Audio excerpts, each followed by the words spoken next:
Okay, hello everybody, welcome back. We're going to continue today in our saga of becoming the greatest blacksmith, potato smith ever. Greatest potato blacksmith ever. Anyways, yeah, so, thanks for checking me out. Anyways, so, on the last video, I kind of showed some of the basics of the game. We're still, like I said in the last video, the game kind of has a... at first it has a real pseudo-tutorial feel to it via the objectives. There's going to be a lot of objectives that we're going to be completing. So, we're still kind of in a tutorial stage with this game. But, anyways, let's keep going. So you can see as we play, they kind of chatter, say little repetitive things. So the objective now is to sell a weapon in New Village. Yeah. So what we're going to do is we're going to go to the world map. And we're going to click on Sell Weapons, New Village. And the only weapon we have is our dirk. So we're going to click the dirk. And then you can look over here, and these are, now we have 4 people we can sell to. So if we look here, we know our dirk's primary stat is speed. It's a dagger. So here we have a guy who his primary stat is speed and he likes daggers. So that's probably going to be who we sell to.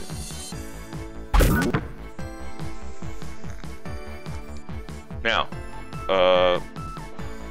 since it's only one item and we're probably not going to make a whole lot of money off of it anyways, this might be a good opportunity for us to get some merchant experience, be it small, on somebody else. So why don't we send Russet Peters here, since he kind of has he's a little happy anyways, so maybe he will get us a little bit of extra money. There we go.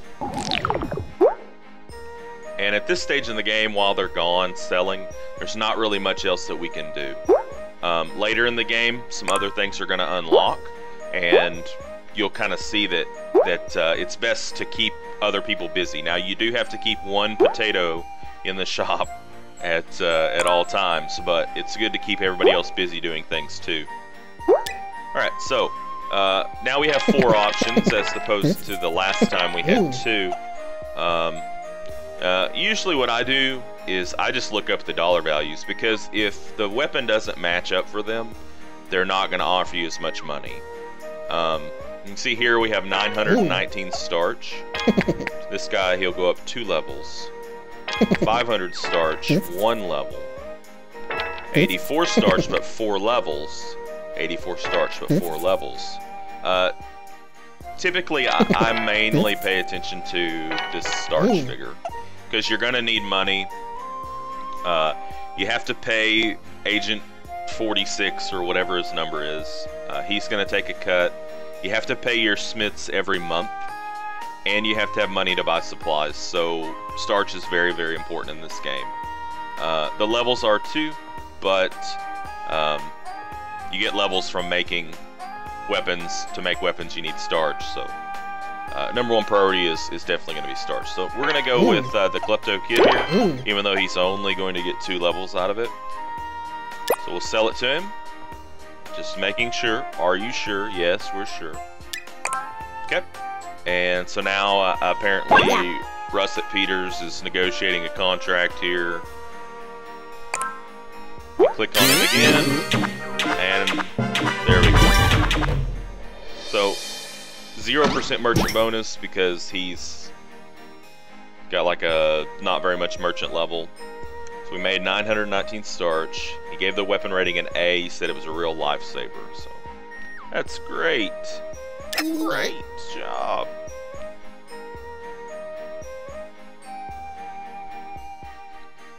Now, every time, this is a little annoying. One thing I would like to see, and maybe this is in the game somewhere and I didn't find it. One thing I would like to see in this game is for you to be able to specify a spot that these people always go back to. Because anytime you send a smith out to do something, you always get this screen. So it doesn't matter what you do, and you're going to be sending your smiths out a lot. And it's just kind of annoying. It would be like a quality of life improvement. But this is something that, like, when on my first playthrough, at first I didn't really think it was a big deal, and then I was like, oh, this is really annoying. So, anyways, we'll just put him here. It doesn't really matter. Okay. So we completed our objective. I didn't really see what got unlocked there. Probably like buying supplies. Objective, buy 5 ropes. So, to buy, you just go back to the world map. And now we have unlocked shop for items, in addition to sell weapons. So, it says shop for items, send a smith to buy supplies for your shop. Well, that makes sense, right? So we click on it, and it says new village, time taken 17 hours. So it's going to take them 17 potato hours. And you can buy iron, wood, bronze, rope, and magic dust. These places are locked, so we can't buy anything there. And this is our workshop, so yeah. So we'll click on this, and again, it'll show you the name of the place, a little description. Possible smith effects. What this is, anytime you send a smith out, they can, if there are any possible smith effects, they can come back with these. So we did see earlier, one of them came back with hyperactive. Conceitful is another one. And whereas hyperactive was kind of positive and negative, so I could see maybe like where you might send somebody who already has good accuracy to do your sale for you, because if you get hyperactive, then that would be even better. Conceitful is just pretty much bad. And then you have whoop whoop, accuracy plus 30, attack plus 20. So kind of seems like maybe if we were trying to like min-max, we'd want to send somebody whose focus was accuracy. We'll put a pin in that when we select our smith. Now, we don't have a lot of starch. We have 1,500 starch. We're gonna have to pay 600 in salary to our smiths. That being said, what makes the most sense to me is to, because this does have a cost to it, in addition to what you pay, there's a time cost. You don't want to have to be repeatedly sending smiths over and over and over again to buy supplies, because that's time that you could spend actually smithing. We're going to try to buy as much as we can at once. Now, you can see we already have 10 wood, so maybe we're okay on wood. We're going to want to buy some iron, right? So the max you can buy is 15. So maybe we'll buy 10, because I don't want to run us out of money. Bronze, a little bit more expensive, huh? Buy some rope. Oh, we're not gonna be able to do that. And we're gonna leave magic dust alone. So how about instead of buying 10 rope, why don't we buy 5? And that would leave us just enough to pay for our smiths if that came up due. Yeah, that sounds good. Alright, so now we got this screen again. Now, we have 2 people that have merchant experience. He has slightly more than she does. Bulk has nothing.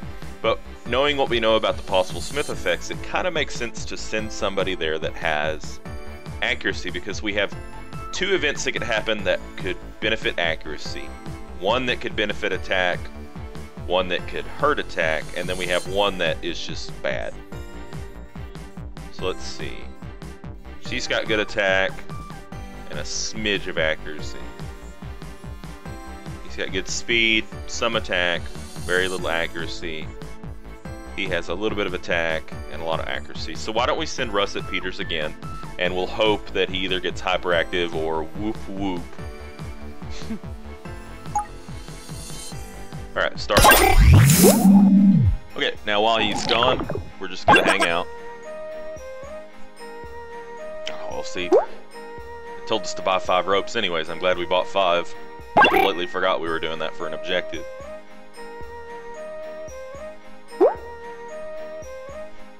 Okay, Russet Peters is back. That was helpful. He did get a discount because he had a little bit of merchant experience, so it only cost us 857 starch. And now we have these supplies, so we're going to click continue, and then again we have to reassign him. Okay, we completed that objective. Next objective, it says to forge a bow. So let's click forge. Go down to the bow. Down. Okay, and let's see who would like a bow in Noobtown. So we have a ranger, Terry Treehugger here. Primary stats, speed, likes bow. Alright, that sounds good. Alwyn Greenwood, level 1. He likes accuracy. So if we look at our bow, like we said, I think in the last video, if we look at the bow, it kind of leans towards accuracy. So why don't we start off by making for Alwyn here? So we're gonna focus on accuracy with our boost. Now what we could do, since we can boost a stat and we do have somebody who can do speed, we could make a speed bow too. We would just have to use our boost on speed, and so it would just generally make a more well-rounded bow. Whereas if we focus our boost on accuracy, it's just gonna make a really accurate bow. So, all right, let's do it. Start, and then we'll click accuracy. And again, this cost is just way too much, so we'll just use old Russet Peters. So he gets to work polishing.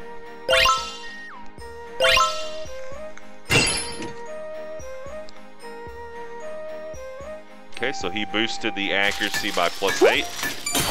Not bad.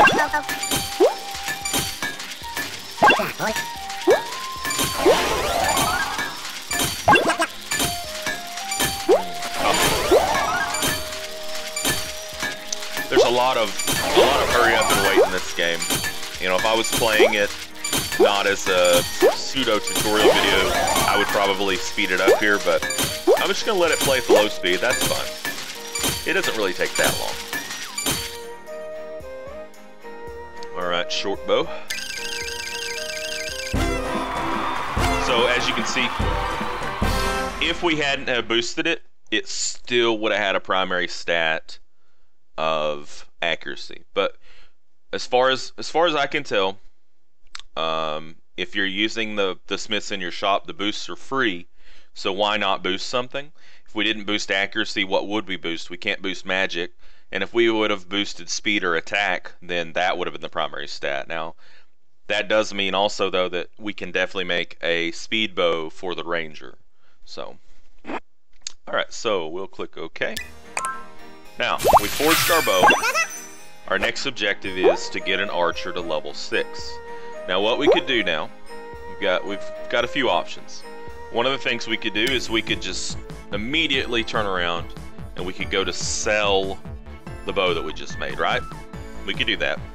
So we would click here, we'd click here, but notice something. You can select more than one weapon to sell. You got 2 more slots. So because of the fact that, like I said, there's a time cost here, opportunity cost. Why don't we make 2 more weapons to sell? But something you have to keep in mind is you can't sell more than 1 weapon to the same person. So we're going to have to look at making 2 other weapons for 2 other people. So if we look over here, we know we're going to sell this bow to the archer, right? So why don't we make another bow for Terry Treehugger, and we will focus on speed. And then we already know that the Klepto Kid likes speed daggers, so why don't we make him a speed dagger? So we'll do a speed dagger and a speed bow. So what we'll do is we'll go back to our workshop, forge, and let's see. So Dirk, we have the iron, so let's just go ahead and do it. And we're gonna focus on speed, right? So we'll use bulk bogan, craftsman level 2. So they do advance up levels as they make things. You know, like he is advanced up to craftsman level 2, which makes his speed rating go up. Just makes him do better work. So here we go. Start boosting. See what he gets us this time.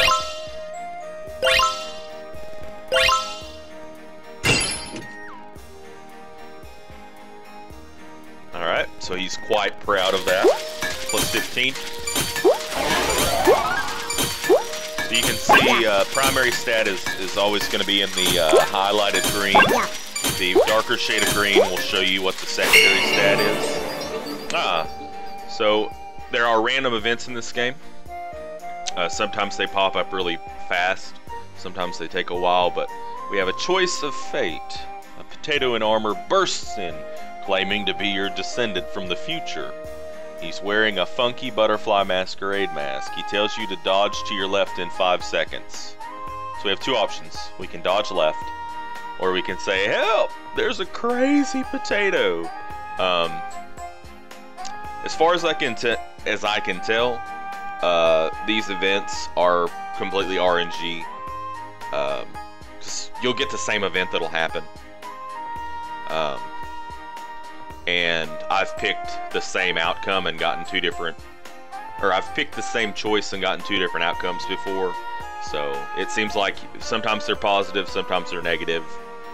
So you just pick whichever one you want. So we're gonna dodge left because I'm gonna trust this guy with the funky butterfly mask, because why not? Success! An arrow whizzes by, barely missing you. The masked man sprinkles a magical powder on your weapon before vanishing.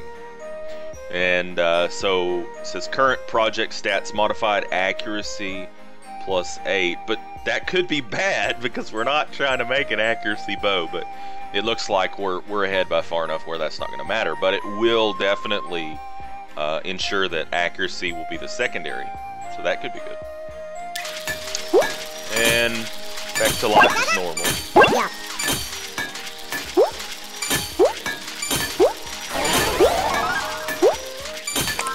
Oh, so he leveled up. Well, it's pretty close, isn't it? It's pretty funny. That would have been bad if we would have, if he would have boosted it to where it wouldn't have been the primary. All right, so we'll just keep it Dirk. Like I said, I'm not gonna name all these weapons. Very good. And now we're going to make one more weapon. I think we said we're going to make a speed bow. Yeah, for the ranger, right? So we have just enough rope to do it. We'll focus speed with... Oh, you see, last time I think his speed was 38, right? And since he's leveled up to Craftsman level 3, now it's 54. So, click on him. Start boosting. Come on, more than 5. No. Probably. Oh, he did. He got to 6. Very good. So he gave us 26 more speed and 2 more attack. Great work.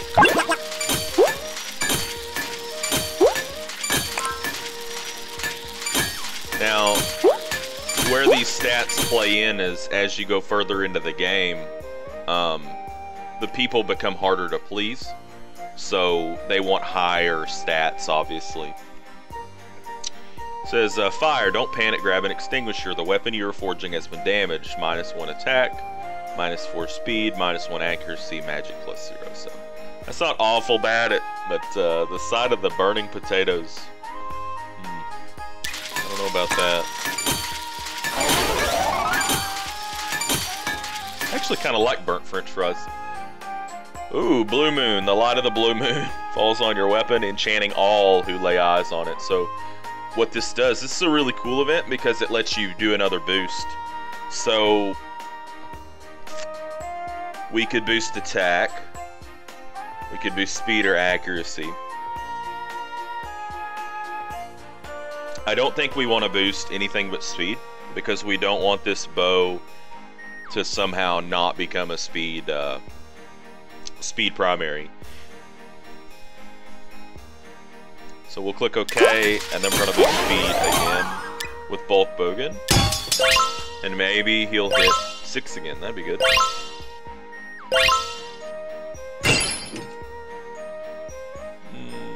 Guess he wasn't feeling it that time. So, well, so as you can see, the further along they go, it gets exponentially more powerful. And from what I've seen, the best way to get them to be able to go longer on that is to have them in a better mood. Alright, so we have a short bow. Yay! Alright, so now, what we're gonna do is we're gonna go to the world map, sell weapons, new village, and now, basically we're just making a more efficient trip to the weapon shop. So, we're gonna click all 3 of them. So we filled up our slots. We pick a smith. Now, we do know that it is probably best to send somebody with accuracy, but I also think it's good to spread the merchant level around. But another thing we have to think about is, since we're taking weapons to sell, we definitely want to try to get as much money as we can. If we sent Bulk Bogan, we're not going to get any merchant bonus. So I think we're going to send Russet Peters again.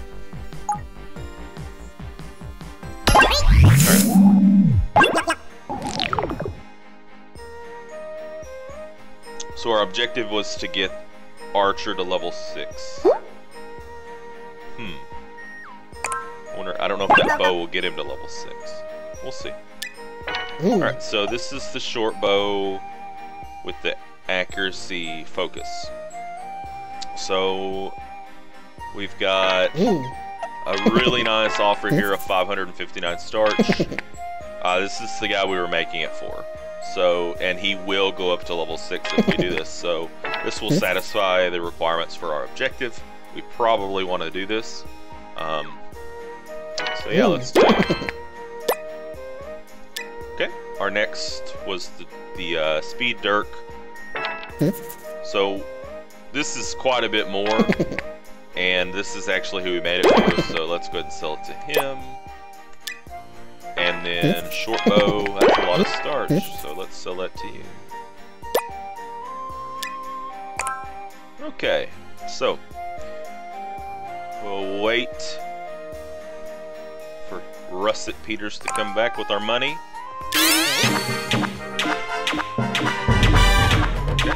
As you can see, we did get a merchant bonus, 4% for an extra 100 starch. Great. So we made almost 2,900 starch from that. So I'm feeling pretty good about that. 3 A grades, not too bad. We got our Archer to level 6, so our objective should finish when we continue. The Thief's level 9, and the Ranger now is level 12. So you can see they all have a max level too. His is 25, his is 10, and his is 10.